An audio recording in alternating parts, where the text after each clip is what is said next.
Silence is the best reply to a fool. एक चुप 100 को हरावे। बच्चों, आज मैं आप लोगों को बताऊंगी कि अगर आपको कभी कोई चिढ़ाए तो आप उसके लिए कैसा रिएक्शन दें। क्या आपको खुद चिढ़ जाना चाहिए, या आपको उसको जवाब देना चाहिए, या एकदम चुप हो जाना चाहिए। अगर बात छोटी मोटी है जिसको नज़रअंदाज किया जा सकता है तो हमें उसके लिए शांत हो जाना चाहिए। अब बच्चों, आप लोग शिकायत लेकर आते हो कि उस बच्चे ने हमारा जो है नाम बिगाड़ दिया या हमको चिढ़ा दिया, तो आप लोग चिढ़ जाते हो और गुस्सा करते हो। ऐसा नहीं करना चाहिए। चिढ़ाने वाले इंसान का मकसद तो यही है कि वो आपको तकलीफ पहुंचाए, आपको हर्ट करे। लेकिन आपको क्या करना चाहिए, आपको एकदम शांत हो जाना चाहिए, मुस्कुराना चाहिए, चिल करना चाहिए। बिल्कुल भी आपको जो है एग्रेसिव बिहेवियर नहीं दिखाना है, बिल्कुल भी गुस्सा करके नहीं दिखाना है। गुस्सा दिलाना ही तो चाहता है वो इंसान आपको, तो क्यों गुस्सा करके दिखाओ, क्यों उसको शांति पहुंचाओ। गुस्सा करने से सिर्फ और सिर्फ हमारा अपना खुद का नुकसान होता है, हमारा ही खून जलता है। तो हम किसी दूसरे इंसान के लिए अपना खून क्यों जलाएं? क्यों ना हम कुछ ऐसा करें जिससे उसी को तकलीफ पहुंचे। गुस्सा दिलाने वाला इंसान जानबूझकर आपको बार बार पोक करता है, पिंच करता है, ताकि आप गुस्सा करो, आप चीखो, चिल्लाओ। तो आपको गुस्सा बिल्कुल नहीं करना चाहिए। छोटी मोटी बातों को आपको नज़रअंदाज ही करना चाहिए। मैं ये नहीं कह रही कि कोई बड़ी बात है, किसी ने आपके साथ एब्यूजिव लैंग्वेज यूज़ करी, कोई गाली दे दी, तो आपको जो है तब भी शांत रहना है। बड़ी बातों का तो आपको रिएक्शन देना है, रिएक्ट करना है, ताकि सामने वाले की जो है हौसला ना बढ़े, आगे वो फ्यूचर में आपको परेशान ना करे। लेकिन बहुत छोटी छोटी बातें ऐसी होती हैं जिनको हम नज़रअंदाज कर सकते हैं, जिनको हम बिल्कुल दरगुजर कर सकते हैं, उस पर हमें रिएक्शन देना ज़रूरी नहीं है। तो छोटी मोटी बातों के लिए आपको बिल्कुल साइलेंट हो जाना चाहिए। इससे क्या फ़ायदा होगा, जो व्यक्ति आपको चिढ़ा रहा है वो उल्टा खुद ही चिढ़ जाएगा, उसको ही तकलीफ पहुंचेगी। आप लोगों को एक किस्सा सुनाती हूँ। काफ़ी साल पुरानी बात है, मैंने इंटर पास कर लिया था। तो हमारे बराबर में ही एक नेबर थे, पड़ोसी थे। तो हम उनसे बातचीत थोड़ा कम ही करते थे, बल्कि बिल्कुल नहीं करते थे, क्योंकि वो थोड़े झगड़ालू किस्म के लोग थे। सब तरह के लोग होते हैं दुनिया में, कुछ लड़ने वाले होते हैं, कुछ नहीं लड़ते। तो वो थोड़ा सा उनका नेचर जो है मेरी मम्मी के साथ मैच नहीं करता था। तो फिर हमारा ऐसा ही था कि जिन लोगों के साथ हमारी बनती नहीं थी या मैच नहीं करते थे नेचर, तो मेरी मम्मी का ये था कि हम उनसे फिर एक किनारा कर लेते थे। तो मेरी मम्मी भी जो है उनसे ज़्यादा बातचीत नहीं करती थी।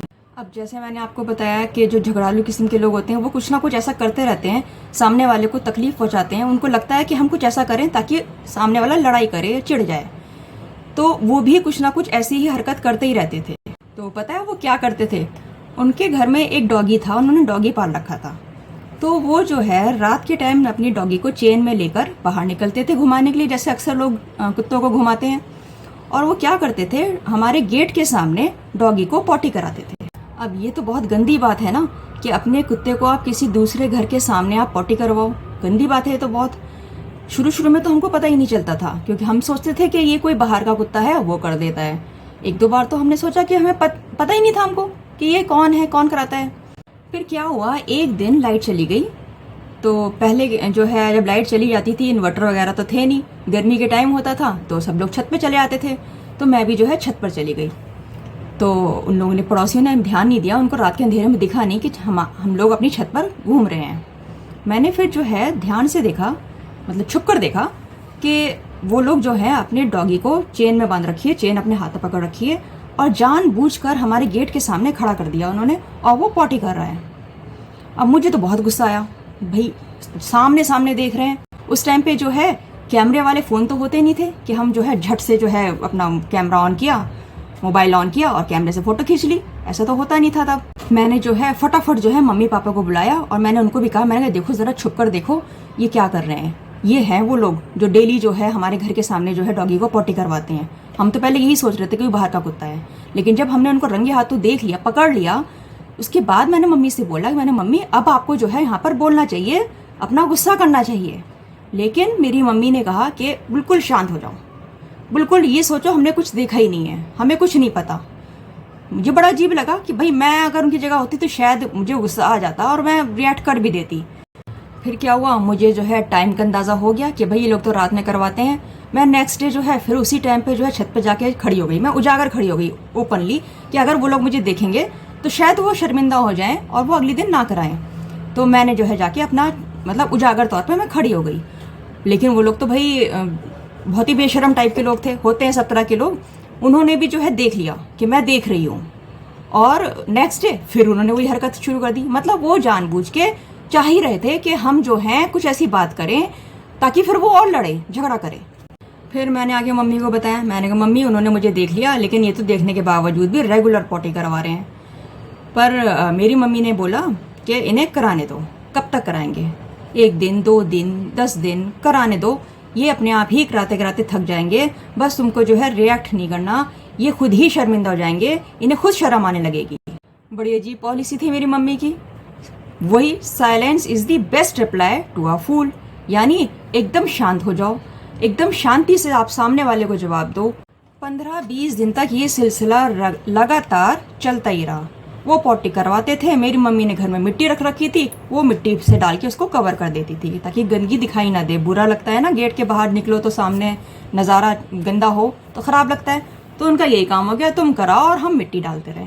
वो मिट्टी डालती रही। फिर क्या हुआ, कुछ दिनों के बाद वो सीरियसली वो गंदगी फैलवाते फैलवाते थक गए और उन्होंने वो गंदा काम करना बंद कर दिया। मेरी मम्मी पापा ने ये गांधीगिरी इतने सालों पहले कर ली थी। लगे रहो मुन्ना भाई तो बहुत बाद में आई थी। बच्चों ये मूवी बहुत अच्छी है, आप लोग इस फिल्म को ज़रूर देखना।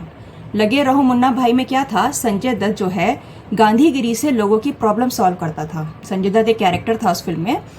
तो उसमें क्या है, लोग अपनी प्रॉब्लम्स लेकर आते थे, तो वो जो है गांधी जी की वैल्यूज़ उनके हिसाब से वो सॉल्यूशन बताता था और फिर जो है वो लोगों की समस्याओं को सॉल्व करता था। तो उस फिल्म में भी ऐसे ही दिखाया था कि एक आदमी बताता है कि एक व्यक्ति जो है पान की जो थूक होती है वो उनके घर के सामने थूकता है रेगुलर। तो उसमें जो है संजय दत्त ने उसको कहा कि तुम कुछ मत करो, वो थूक रहा है और तुम जो है पानी से साफ करना शुरू कर दो उसके सामने। तो उस फिल्म में ये दिखाया था। मतलब वो फिल्म में तो बाद में दिखाया, मेरे मम्मी पापा ने वो गांधीगिरी बहुत पहले ही कर ली थी। तो बच्चों लाइफ में आपको बहुत सारे ऐसे लोग मिलेंगे, इस तरह के लोग मिल सकते हैं।